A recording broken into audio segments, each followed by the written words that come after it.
Member for Saanich North and Islands. Yeah, thank you, Mr. Speaker. BC has the highest rent in the country. In fact, a report published in October found that BC had the highest quarter-over-quarter change in average rent. Rent increased 7.2% over the last quarter. The results are in the listings. In Vancouver, in October, the average price of a one-bedroom apartment was $2,155 per month. These numbers impact people. People are spending so much on rent that they're unable to save up or pay off student debt. They can't find housing near work or their families. The constant worry is having negative health effects. Researchers call this housing affordability stress, and it's exacerbating mental health challenges. All of this is because rent is out of control. Through you, Honourable Speaker, to the Attorney General and Minister of Housing, does the Minister realize just how difficult it is for millions of British Columbians to pay rent? Attorney General and Minister of Housing.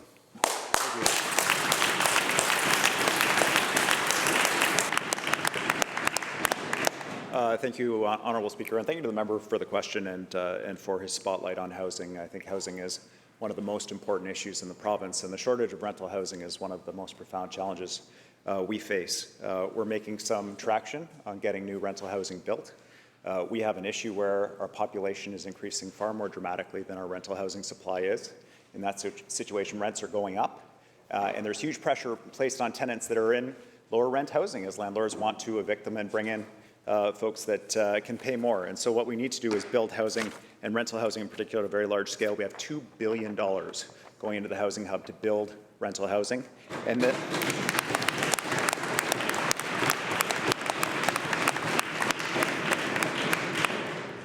this is just the start as we work with municipalities to streamline approvals. We've got 11,068 new rental housing units registered already in 2021. When you look at the previous government, not even close, Honourable Speaker. We have more purpose-built rental units registered for construction by June in 2021 than the old government ever registered in an entire year, Honourable Speaker.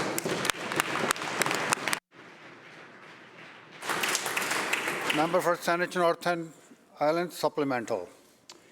Thank you, Mr. Speaker. The Minister is correct. There's been a number of actions that have been taken over the last 3 years. The problem is that over that time, the affordable rentals are out of reach. They don't exist because the rental market is out of control, Mr. Speaker.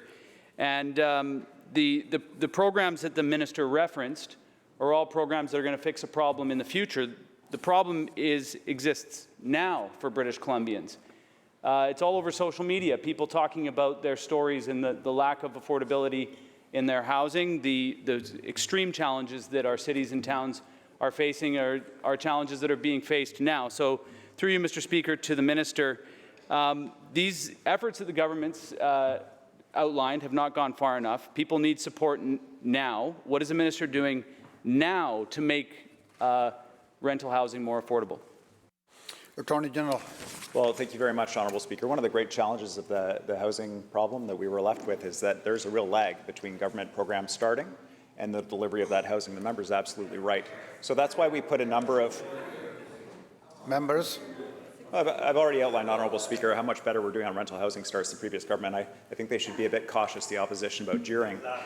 So with respect to what we're doing right now. Let's listen to the answer, please. Attorney General. Yeah, that's fine, member. That's okay. So far this year,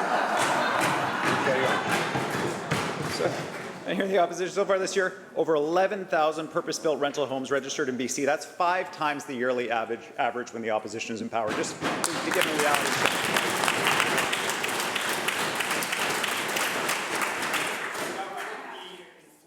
Plus 2% rent increases of the old government. We put a ban on rent increases during COVID. We have limited rent increases to inflation only.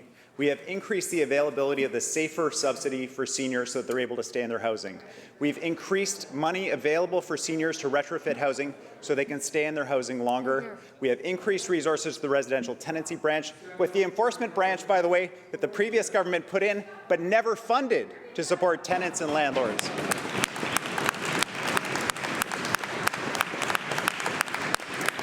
We've got a lot more work to do. The pressure is continuing, and we will Members. continue that work, Honourable Speaker.